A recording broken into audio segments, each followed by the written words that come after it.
परिसंघ के अध्यक्ष एवं पूर्व सांसद डॉक्टर उदितराज आज भिवानी पहुंचे और भिवानी पहुंचने पर समीर खटीक कार्यालय में उनका फूल मालाओं से जोरदार अभिनंदन किया गया। पगड़ी पहनाकर उनका सम्मान किया गया। उसके बाद उन्होंने संबोधित करते हुए कहा कि डीएससी समाज को चाहिए कि वो अपने आरक्षण बचाने के लिए कांग्रेस को वोट करे। बीजेपी संविधान खत्म करना चाहती है, आरक्षण खत्म करना चाहती है, विभाग खत्म कर दिए। जब नौकरी ही नहीं होगी तो आरक्षण कहाँ से मिलेगा, कहाँ से वर्गीकरण का लाभ होगा। इसलिए सबसे पहले अपनी नौकरी बचाए, अपना संविधान बचाए, अपना आरक्षण बचाए, उसके बाद आप वर्गीकरण की बात करें। इसलिए कांग्रेस को वोट दे और कांग्रेस की सरकार बनाए ताकि आपका आरक्षण, आपकी नौकरी, आपके विभाग बचे रह सके। अन्यथा वो दिन दूर नहीं जब जड़मूल से संविधान और आरक्षण समाप्त कर देगी भाजपा। लेटरल एंट्री के तहत उन्होंने यूपीएससी में सीधे तौर पर भर्ती कर इस बात का संकेत भी दे दिया है। सैकड़ों की संख्या में पोस्टें खत्म कर दी हैं, विभाग खत्म कर दिए हैं, विभागों का निजीकरण कर दिया है, जिसका सीधा असर आज भिवानी में आपका स्वागत है। आज भिवानी हैं, क्या कहना चाहेंगे भिवानी के लोग? अभी मैं समालका में धर्म सिंह छोकर जी के लिए प्रचार करके आया हूँ और भूपेंद्र हुड्डा जी भी वहाँ उपस्थित थे। और वहाँ जो मैंने देखा तो बहुत बड़ा उत्साह, और यहाँ भी रास्ते में भी उत्साह मैं देखता हुआ आया हूँ। और प्रचार प्रसार केवल कांग्रेस का दिखाई पड़ रहा, भारतीय जनता पार्टी गायब है। तो उस तरह से कॉमरेड ओम प्रकाश जी भारी मतों से जीतेंगे। और समीर खटीक जी हैं जो पार्टी के जनरल सेक्रेटरी हैं, और हमारे दाएं बाजू में तनवीर सिंह जी हैं, ये असंगठित कामगार कर्मचारी कांग्रेस के प्रदेश अध्यक्ष हैं। और समीर जी के बगल में चंद्रपाल सोनी जी हैं, ये प्रभारी हैं असंगठित कामगार कांग्रेस का। हम केकेसी कहते हैं उसको, कामगार कर्मचारी कांग्रेस। असंगठित मजदूरों का है। इस देश के अंदर 93% जो मजदूर है वो असंगठित क्षेत्र में है।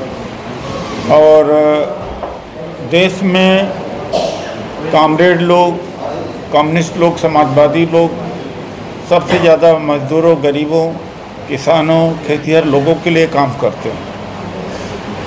तो हरियाणा में हमारी सरकार आ रही है। दो चीज़ खास तौर से मैं कहना चाहूँगा। एक तो ए और बी के ग्रुप के बीच में जो लड़ाई है, वो लड़ाई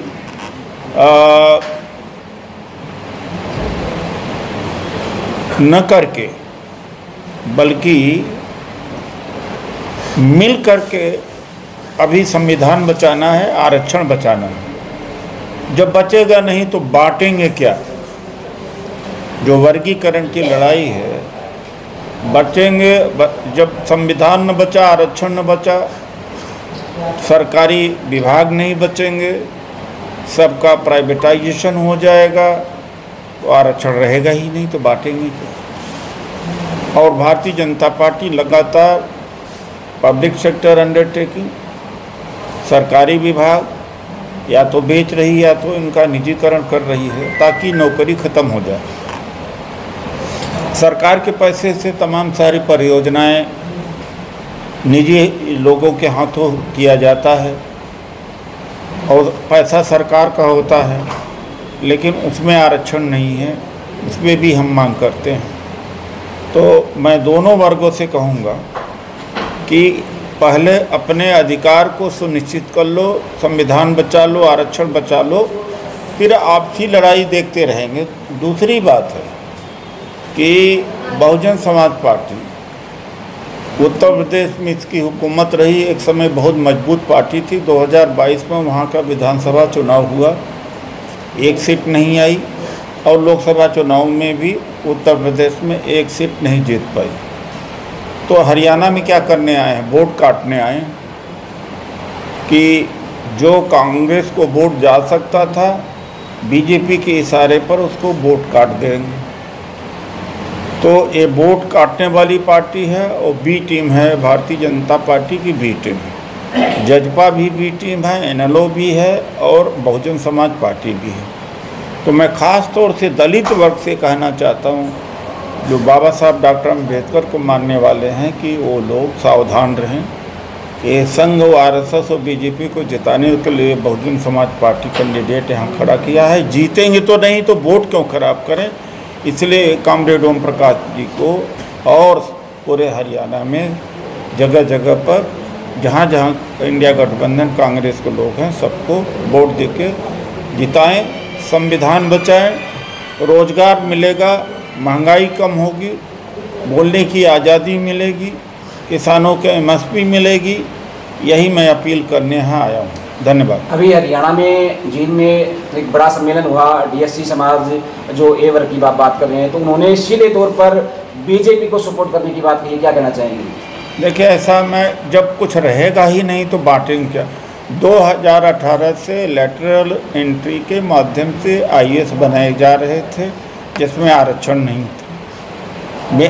तो जब नौकरी ही नहीं रह जाएगी तो कहाँ करेंगे। रेलवे का निजीकरण, एयरपोर्ट का निजीकरण, पोर्ट का निजीकरण, बीएसएनएल को ख़त्म कर दिया, कमज़ोर कर दिया जियो के द्वारा, और एमटीएनएल ख़त्म हो गया।